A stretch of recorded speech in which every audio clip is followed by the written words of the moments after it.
In this video, we're going to break down the data side of machine learning on AWS. And before we touch any services or pipelines, we need to get clear on two things. What kind of data we're working with and what makes it useful for machine learning in the first place. In real projects, a lot of machine learning work starts with messy data and unclear inputs. So with that in mind, to make the rest of this easier, let's start with the main categories of data you'll see in machine learning. When you're training ML models, your data usually falls into a few broad buckets. First, there is tabular data. Think spreadsheets or relational databases with rows and columns. Then there's image data for computer vision. Then there's text data for NLP and large language model workloads. And then there's time series data where you track points over time like metrics, sensors, or forecasting signals. Now, once you know what type of data you're dealing with, the next thing to figure out is how it's structured, because the structure affects storage, formats, processing tools, and how easy it is to train models on top of it. Structured data follows a clear schema and stays consistent, like tables in a relational database. Semi-structured data is still organized, but more flexible. In practice, it's often nested, and the schema isn't strictly enforced. JSON and event records are common examples. And unstructured data doesn't follow a fixed schema at all. Think images, video, or raw text.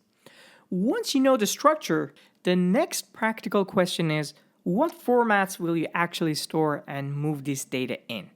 When it comes to formats, the best choice usually depends on how you plan to read and process the data. For structured data, row-based formats are useful when you want to retrieve full records, like protobuf, avro, or record.io. On the other hand, column-based formats are usually better for large-scale analytics and scanning specific fields, like Parquet or ORC. For semi-structured data, you often see CSV, JSON, or JSON lines. And for unstructured data, it's usually the raw files themselves, the images, video, and plain text. But here's the thing, getting data into the right format isn't the whole story, because for ML to work well, data quality matters just as much as the data type. And a simple way to think about ML data quality is the 5 R's rule. The first R is relevant. It says keep the fields that help the prediction and drop the ones that don't. The second R is representative, which means your training data should reflect real-world distributions or the model can become biased. The third R is rich, which says most ML problems need features pulled from multiple sources, not just one table. The fourth R is reliable, which means stable schemas and consistent ingestions prevent pipeline breaks and model degradation over time. And the fifth R is responsible, which means collect and store data ethically and securely using access controls, encryption, and careful handling of sensitive data like PII. So these are the golden rules to always remember whenever working with any machine learning workloads. Now that we know what good data looks like, the next question is, where does that data usually live in AWS before the ML ever touches it? In AWS, your data usually starts in a few common repository types. A data lake, most commonly Amazon S3, you can store structured, semi-structured, or even unstructured data, and it is often governed using AWS Lake Formation. A data warehouse like Amazon Redshift is optimized for analytics and reporting on structured data at scale. Relational databases like Amazon RDS are common for transactional application workloads, and NoSQL databases like DynamoDB are great for JSON-like items with very low latency at scale.